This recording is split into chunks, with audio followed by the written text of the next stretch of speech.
Rich Tehrani with TMC, day 2 of CES. We're in Las Vegas having a great time. We're in the Ford booth speaking with John Ellis, Ford Motor Company, Global Technologist, Connected Services. Good morning, Rich. Pleasure to have you.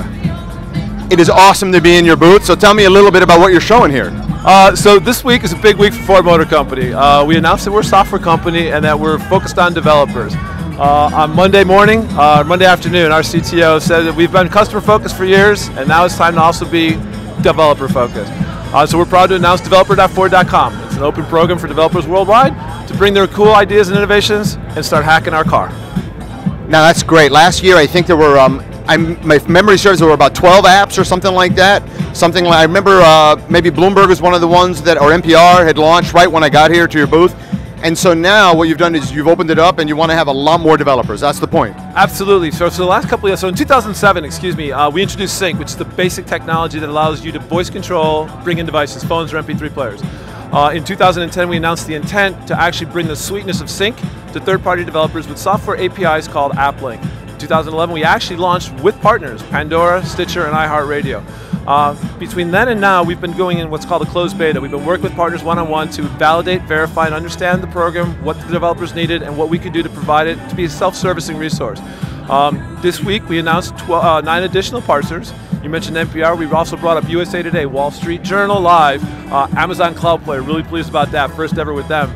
And you brought them on stage to help highlight that we're now open. So they use the program, they've used it, and now anyone can come. Just go to developer.ford.com, it's open, register, you're not bringing ideas. You're getting code from us and you're building. Then you're coming back and trying to show us what you got. So now the developer question obviously is, there are a lot of platforms, BlackBerry, Nokia, etc. The question is, why should they be developing for Ford? Actually, that's a great question, and the answer is it's really simple. You're not developing for Ford on our platform. You're actually developing on the platform that you know and love. So if you're an iOS developer, we're giving you Objective-C code in an Xcode formatted library. You're including it into your platform. You're doing iOS. You're not changing that. You're an Android developer. You're doing Dalvik. We're matching that.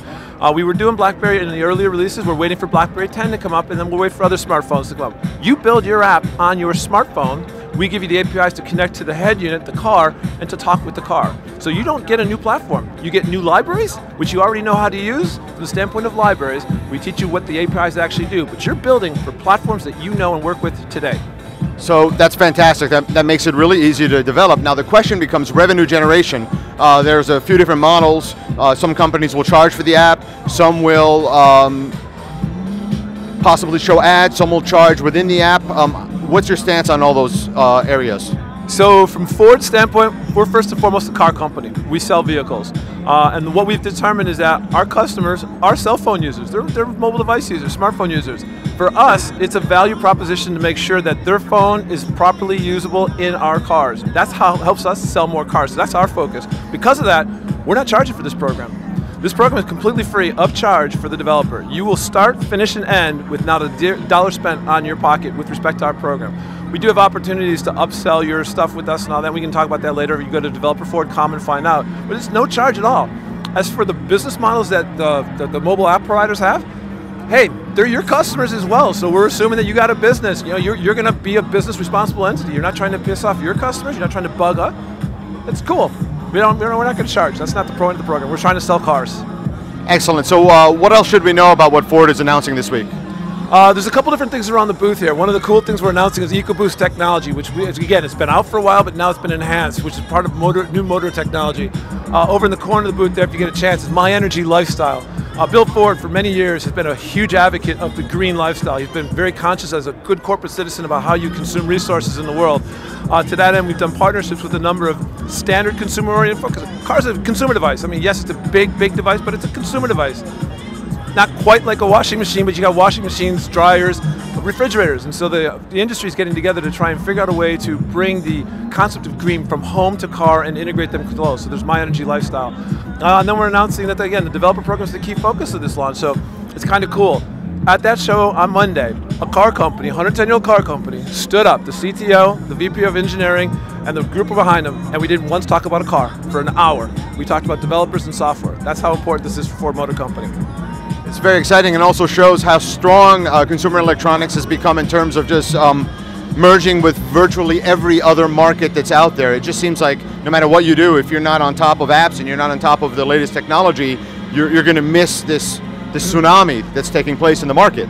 Absolutely, and so Ford started in 2007, and in 2010, Alan was quoted on Wired magazine, "I make the biggest mobile device."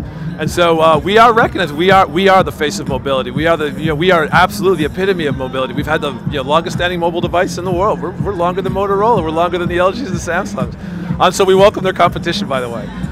So this is a big show for us now. So and its presence right before the North American Auto Show is actually a very telling opportunity for Ford to be able to separate its message about the car stuff and all the other cool stuff and technology stuff. So we're looking forward to taking that strategy on in the years to come. Well, you've definitely been an innovator over the years. Congratulations, and we're looking forward to seeing what you come up with in the future. Rich, thanks so very much. Look forward to enjoying the show.